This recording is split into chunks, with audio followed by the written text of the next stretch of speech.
Informez-vous si vous vous souvenez peut-être qu'il y a quelques semaines, l'administration Trump s'est indignée à propos d'une vidéo réalisée par des membres démocrates du Congrès ayant un passé militaire ou dans le renseignement, rappelant aux membres des forces armées qu'ils ne doivent pas obéir à des ordres illégaux. Un rappel également affiché sur une plaque au sein du département de la Défense. Trump a alors déclaré que tous les législateurs présents dans cette vidéo s'étaient rendus coupables, je cite, de comportements séditieux passibles de la peine de mort. Ensuite, Pete Hegseth a riposté contre l'un de ses démocrates, le sénateur Mark Kelly, en tentant de lui retirer son grade de capitaine de la marine à la retraite.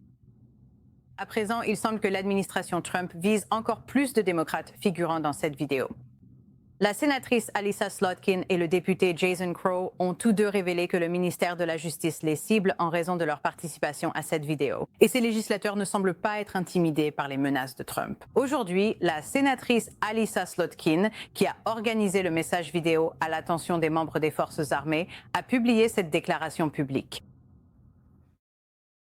La semaine dernière, le procureur des États-Unis, l'ancienne animatrice de Fox, Jeanine Pirro, du district de Columbia, m'a contactée pour me demander une interview à cause d'une vidéo de 90 secondes que j'ai tournée en novembre.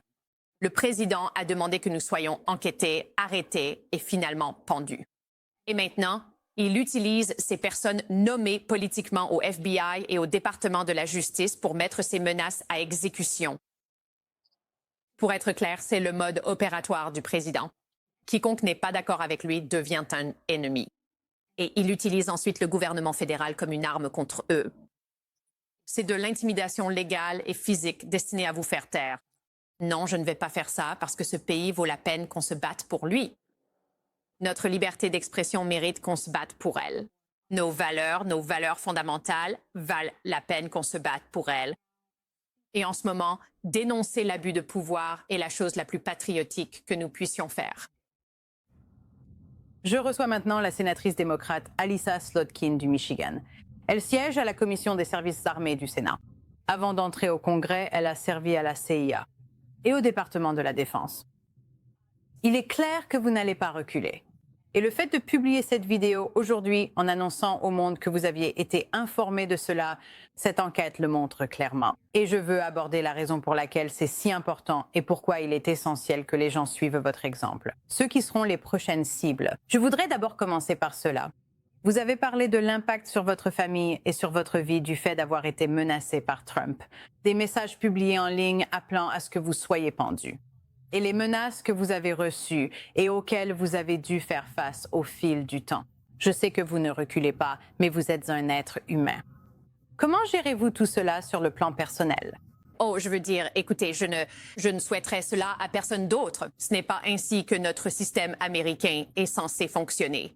Et je pense qu'à ce stade, le président et les personnes qui l'entourent savent que lorsqu'ils tweetent que vous devriez être pendu, vous savez, il ne faut pas s'étonner quand des milliers de personnes appellent pour vous menacer. Et je pense que cela a changé la vie pour moi et pour ma famille.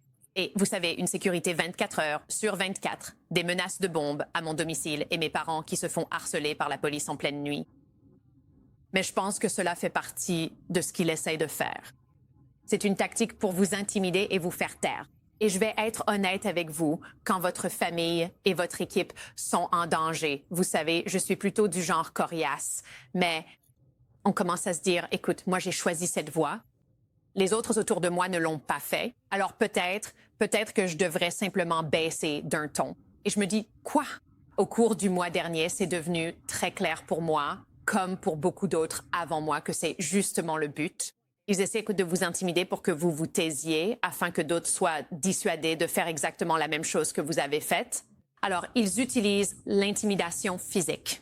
Ils utilisent aussi, d'une certaine manière, le processus judiciaire pour vous intimider.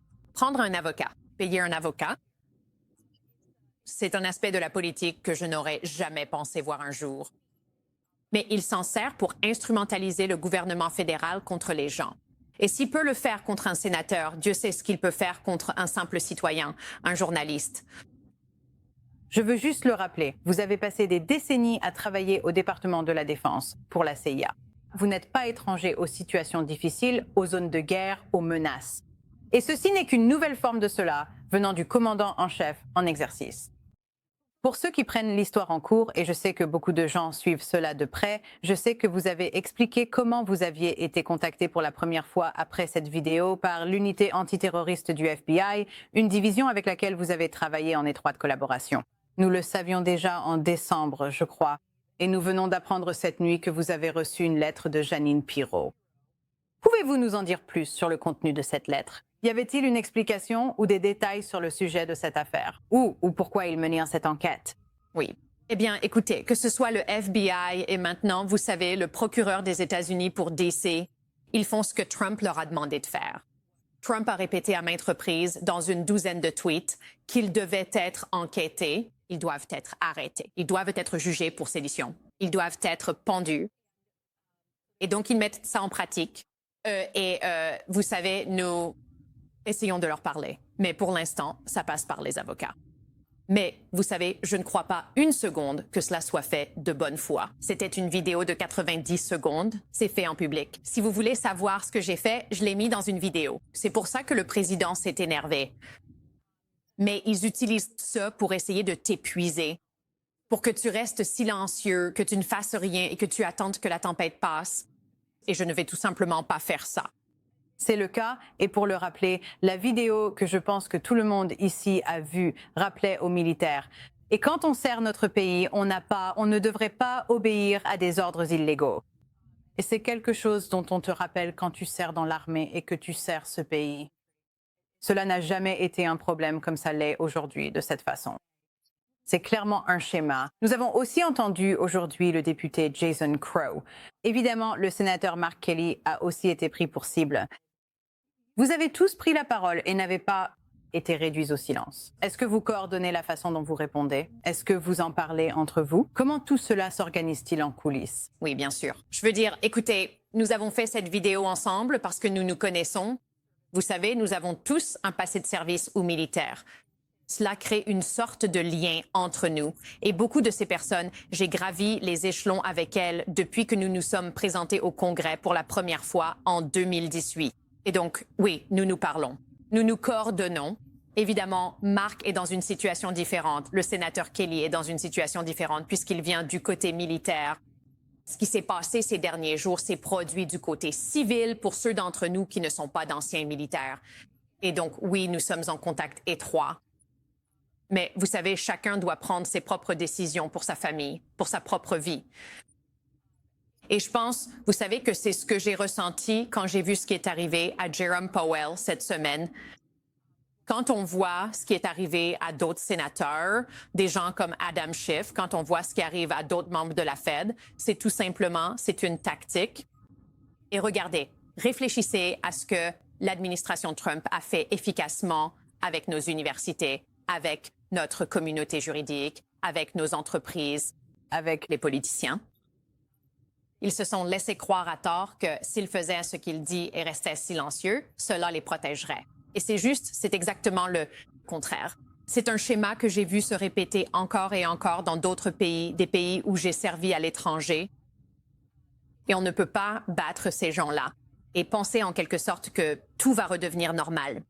Si vous vous laissez intimider par ce que fait cette administration, et je pense que nous devons créer une dynamique pour riposter de manière très énergique. C'est l'expérience que vous avez, l'expérience que le sénateur Kelly a. Je veux dire, vous connaissez les tendances des régimes autoritaires et la façon dont ils répriment leur population. Et je n'ai aucun doute que cela influence la manière dont vous abordez cette situation. Je me demandais, j'ai aussi commencé l'émission en parlant un peu de cela. Je veux dire, il y a eu... La maison d'un journaliste du Washington Post a été perquisitionnée aujourd'hui et nous ne savons pas à quoi ressemble le mandat. Nous ne connaissons pas toutes les informations sur ce qu'ils avaient. Mais il s'agit d'un journaliste, ce que je trouve intéressant. Dans ce contexte, il s'agissait d'une ressource pour les employés fédéraux qui souhaitaient partager ce qui se passait au sein du gouvernement. Vous avez vu des enquêtes sur les fuites. Cela s'est déjà produit par le passé. Il y a quelqu'un qui le détienne en ce moment même. Qu'en pensez-vous? Qu'avez-vous pensé en voyant cette nouvelle ce matin? En sécurité nationale, on sait qu'il y a toujours des fuites. Les responsables de ces divulgations classifiées doivent en répondre. C'est intéressant que l'on ait arrêté un sous-traitant. Oui, qui avait une habilitation de sécurité, qui avait accès à ces informations. Ce n'est pas légal de divulguer des informations classifiées. Et donc, depuis des générations, des démocrates et des républicains poursuivent les employés du gouvernement fédéral ou les sous-traitants qui divulguent des informations. Ce que nous ne faisons pas, c'est poursuivre le journaliste qui reçoit ces informations. C'est une valeur commune, avec notre attachement à la liberté d'expression. Un journaliste qui fait son travail, qui enquête, qui essaie de comprendre et de rédiger des articles de surveillance sur les départements et agences, cherche des informations et protège ses sources. Il publie ces informations.